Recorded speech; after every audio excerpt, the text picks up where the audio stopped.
I got so much motherfucking design on right now. Break it down, bring it back, make it clap. I got 3 old thoughts, new block, where that thing. Bitches on my line, and you know. Assalamualaikum warahmatullahi wabarakatuh. Saya Nur Suci Fadila. Saya Syarifudina Melina. Kami dari kelompok 3 akan menjelaskan tentang materi Nasyatul Asiyah. Nasyatul Asiyah merupakan organisasi wanita yang terkait dengan Muhammadiyah, sebuah gerakan reformasi Islam di Indonesia. Organisasi ini bertujuan untuk mengembangkan potensi dan peran wanita dalam pendidikan, sosial, dan keagamaan.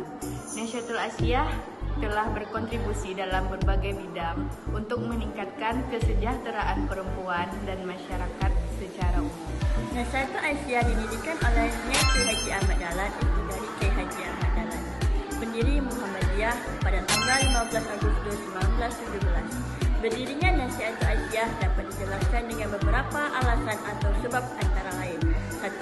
Pendidikan dan pengembangan wanita. 2. Perdayaan perempuan. 3. Pengembangan sosial dan kemanusiaan. 4. Pendekatan Islamis. 5. Respon terhadap tantangan zaman. Sejak berdirinya Nasyatul Asiyah telah memiliki beberapa ketua umum yang memimpin organisasi tersebut. Salah satu tokoh yang sangat berperan dalam pembentukan dan pengembangan awal Nasyatul Asiyah adalah Nyai Ahmad Dahlan, istri dari pendiri Muhammadiyah, Kiai Haji Ahmad Dahlan. Nyai Ahmad Dahlan diakui sebagai pemimpin dan inspirator awal bagi Nasyatul Asiyah. Namun, seiringnya berjalannya waktu, terdapat pergantian kepemimpinan dalam Nasyatul Asiyah. Informasi spesifik tentang ketua umum setelah Nyai Ahmad Dahlan membutuhkan perbaharuan data terbaru, karena informasi ini bisa berubah seiringnya berjalannya waktu. Proses kaderisasi di Nasyatul Asiyah bertujuan untuk memastikan bahwa para anggota yang bergabung memiliki pemahaman yang mendalam tentang nilai-nilai, tujuan, dan tugas organisasi. Berikut adalah gambaran umum mengenai proses kaderisasi di Nasyatul Asiyah. Yang pertama, pendaftaran. Calon kader umum dimulai dengan mengajukan diri sebagai anggota Nasyatul Asiyah. Pendaftaran ini mungkin melibatkan pengisian formulir dan proses administrasi lainnya. 2. Orientasi. Setelah pendaftaran, calon kader biasanya mengikuti sesi orientasi. Orientasi ini bertujuan untuk memperkenalkan organisasi, tujuan, nilai-nilai, dan struktur kepengurusan kepada calon kader. 3. Pelatihan awal. Calon kader mungkin harus mengikuti pelatihan yang mencakup berbagai aspek, seperti kepemimpinan, pelayanan masyarakat, pendidikan, dan nilai-nilai Islam. Pelatihan ini bertujuan untuk mempersiapkan calon kader dengan keterampilan dan pengetahuan yang diperlukan. 4. Pengenalan lingkungan. Calon kader akan diperkenalkan kepada lingkungan lokal atau cabang NA di mana mereka akan berpartisipasi. Mereka akan diberikan kesempatan untuk berinteraksi dengan anggota yang sudah lebih berpengalaman. 5. Partisipasi dalam kegiatan organisasi. Calon kader diharapkan untuk aktif berpartisipasi dalam kegiatan-kegiatan yang diadakan oleh Nasyatul Asiyah.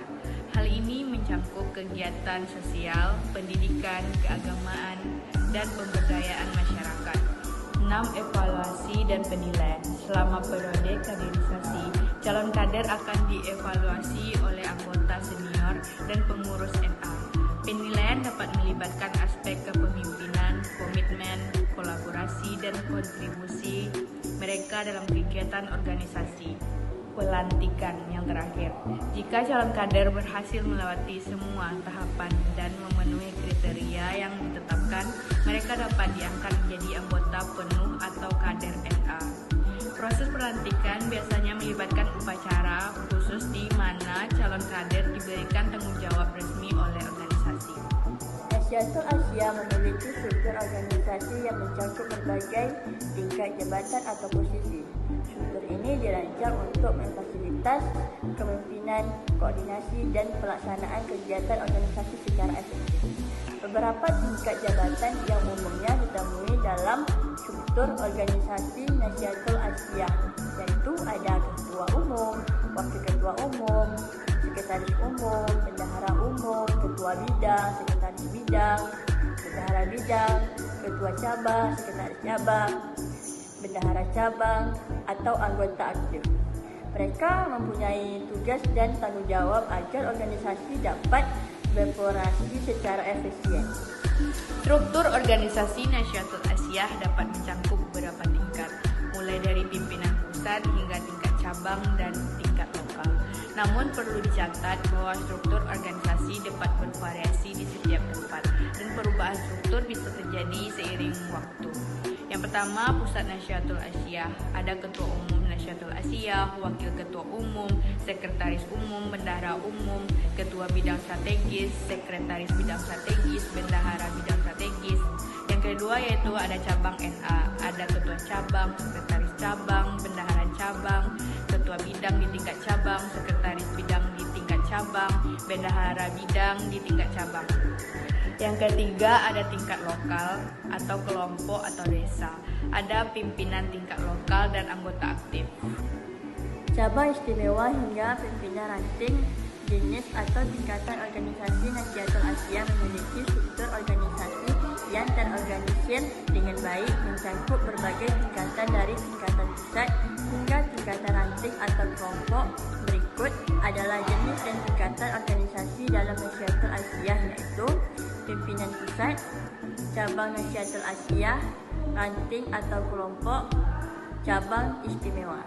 Sekian materi dari kelompok kami akhiri. Assalamualaikum warahmatullahi wabarakatuh.